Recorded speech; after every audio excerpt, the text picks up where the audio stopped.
Sometimes life takes you to a place where it takes you in a direction that you never expected to go in. The place where we live is called Pomola North. This area have quite a number of orphans, about 600 orphans here in this area. But here we are helping 75 kids, and we are aiming to help more than this number we have. When I see something original, something different, like the kids' wired toys or their dolls, I think, well, what can I do? What impact can I make? I started this 4 years ago. I had just arrived in Zimbabwe and I met a new friend who took me to the western suburbs. And I noticed that the kids were walking around pushing wire toys, and I thought, well, let's have a competition among this group. And everybody started making dolls and wire toys. And then we thought, well, maybe I should bring a few of them home. Maybe I can raise some money. So I did, and they went like wildfire. And when I returned, I was able to deliver food or pay school fees or buy shoes. And this year I'm focusing on one neighborhood. It seems to me that I can make a bigger impact with one neighborhood, especially this neighborhood where the kids really produce great dolls. So this is how it works. When we get a new member of the group, which we have like 20 of them this year, then each of those members have to fill out a biography form, and Manda here helps out with that. And we try to get a lot of information on them. We're taking their names, their addresses, where they live, what they do in life, everything that they do.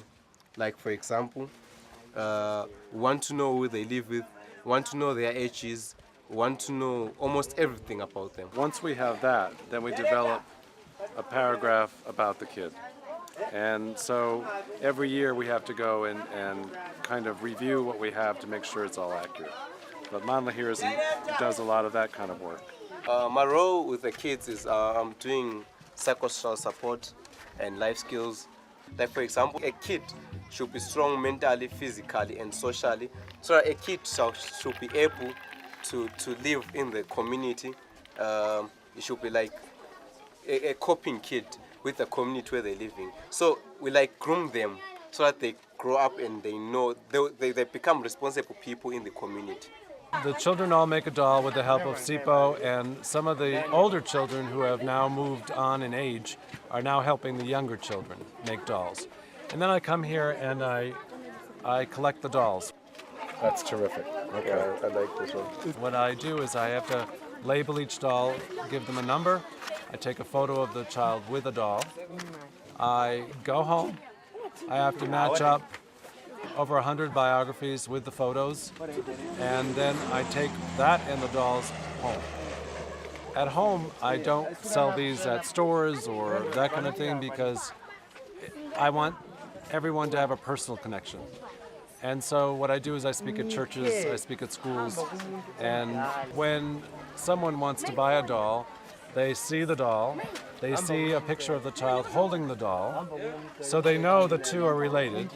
They have a biography of the child who made the doll, and then attached to that is a second page where they get to write a note to the child. And those notes I take back with me to Zimbabwe and give to each of these kids. These kids then write a thank you note, which I send back to the people who bought it. That way, everyone is in a loop, so that the donors know, the buyers know that all of their money went to this child, and it seems to be working. And what it seems to do is, one, gives these kids a whole lot of excitement, and they love to do work on these dolls, and they become more and more creative as time goes on. And then two, they have a sense of responsibility. They get to carry this food home with them and be proud of the work that they did and what they managed to pull off. This group is outstanding.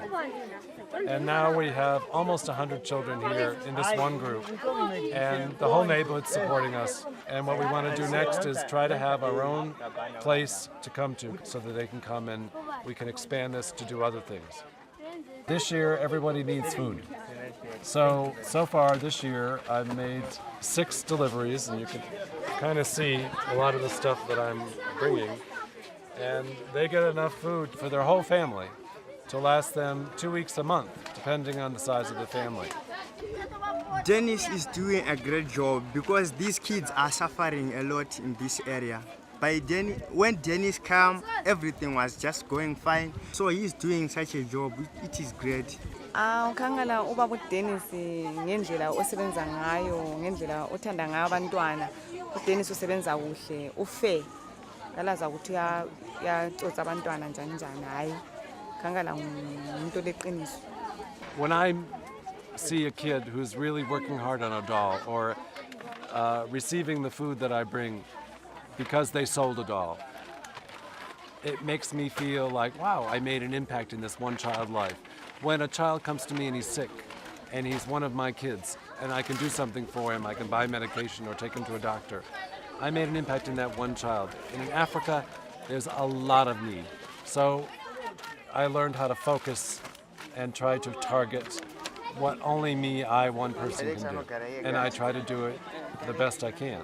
And I get a lot of enjoyment out of it because it just gives me a kick, and the kids are wonderful.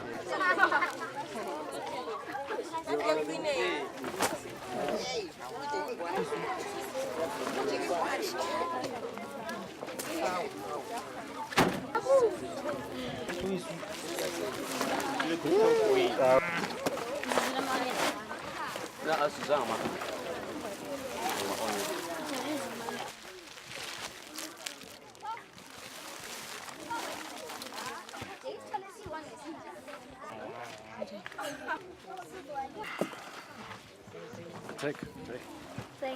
You're welcome.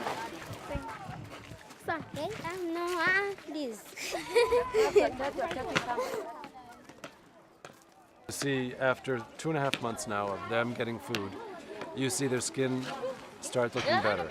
You see them gaining a little weight. You see, wow, I've made an impact. Merry Christmas.